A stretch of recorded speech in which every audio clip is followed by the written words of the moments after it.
Hey guys, welcome back. This is Bradekus Gaming coming to you today with a review of a newly released game. The game is Crusader Kings 3. So I recently purchased this game.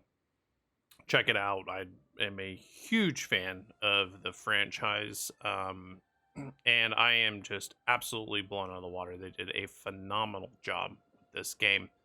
So the game is a dynasty-based game, meaning dynasty, meaning your bloodline-based game. From the time periods around the mid 9th century all the way up to the mid 15th century, so the medieval period. And the game was developed by Paradox Interactive. It was released by Paradox Interactive.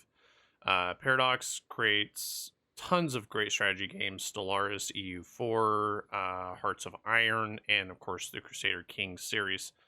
The game is difficult yet playable. It is absolutely enjoyable. There's everything from conquering the map to diplomacy, intrigue, keeping your dynasty up. You're having to balance traits, congenital traits, all sorts of little factors are in the game. You can play as from a count all the way up to an emperor. The map is ginormous.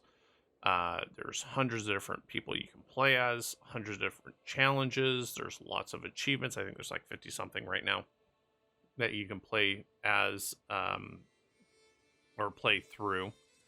And it's got tons and tons and tons of content. There's all sorts of little things you can do. You can try to conquer the map with your religion. You try to conquer the entire map, or just the goal of the game is to just do what you want, right? So if you want to create an entire dynasty of inbred albino dwarfs, you can do that. You can create a whole dynasty of heathens of some sort, or whatever you really want it. The possibilities are wide open. That's what makes these games so phenomenal. It's just you really just do what you want, or if you want to really get at it, you can go for some really hard achievements. I actually did a playthrough here of Ado of Anjou, and went ahead and took over France as starting from a count up to the kingdom. I was trying to go for the from rags to riches achievement, but I only got to the kingdom of France before I got completely demolished and killed off and unlanded and everything like that. But that was my goal for the game. So the game is really what you make of it. The graphics are generally good. I mean, they're not, absolutely top notch, but they're very good for the franchise. I mean, you can see that everything is well laid out. The map looks good, and it's great. Gameplay is extensive. It's great. There's just so much to do in it. So it's gameplay is not even in question. It's 10 out of 10. UI is takes a little time to understand. If you played the prior games, you're gonna go right into it. If you are a new player, it'll take some time to learn. Playing the tutorial is a must, absolutely a must for this game. There's just so many different menus with so many different options that, I mean, it's just intense. So you have to, really, there's just tons and tons of stuff in here, just hundreds and hundreds of characters that you deal with in some way or another. It just takes a lot of time to really learn it. I would say that 60 to 100 hours is really kind of the introductory period for the game, just like it was for Crusader Kings 2. Overall, though, the game is phenomenal. Paradox really hit the nail on the head with developing a game in this franchise that is absolutely 100% accurate to the prior games. It is, you could play Crusader Kings straight into Crusader Kings 3 and not have a problem. It is, just well done. So I absolutely tip my hat to Paradox. They did a phenomenal job at creating this game. I'm thinking about doing some playthroughs through it. Right now I'm on Romance of the Three Kingdoms, but absolutely highly considering doing playthroughs through Crusader Kings, just because it is such a phenomenal game. I mean, if you just look at the map, I mean, the possibilities are endless. I could spend years making videos for this game, years, and never run out of content ever.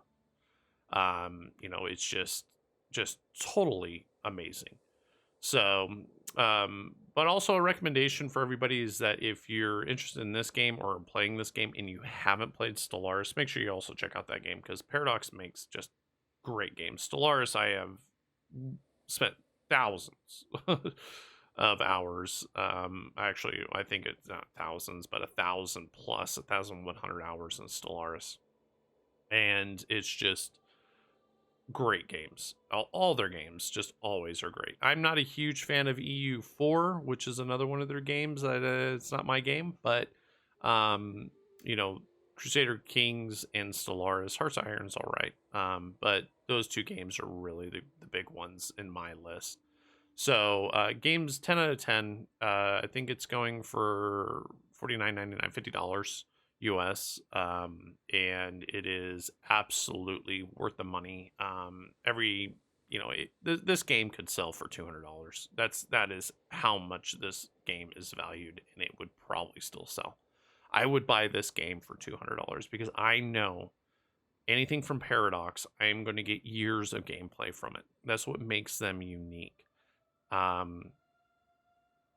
It's I played Crusader Kings for five years. I stopped playing it for quite a while, but I just got tired of it. But 5 years of gameplay, that's unheard of in most games. Same with Stellaris. I still actively play Stellaris. They just do such a great job. So, I completely 100% recommend you buy this game. Check it out. Give it a playthrough. Give it a chance. So if you're a new player, it's not going to be easy. It's a real challenge. So don't get down on yourself if you don't win your first few games. It is difficult. It takes a while. In playing a complete playthrough from 867 to 1457, I think it is. That's an achievement within itself. Playing the entire game through, from taking a dynasty from the beginning of the game all the way through to the end of the game, it's very... I've only done it like maybe 5 or 6 times in Crusader Kings 2, because the game is just so long. But great game. Absolutely great. So that's my review of Crusader Kings 3. Go ahead, like, subscribe, leave a comment below, and let me know what you think.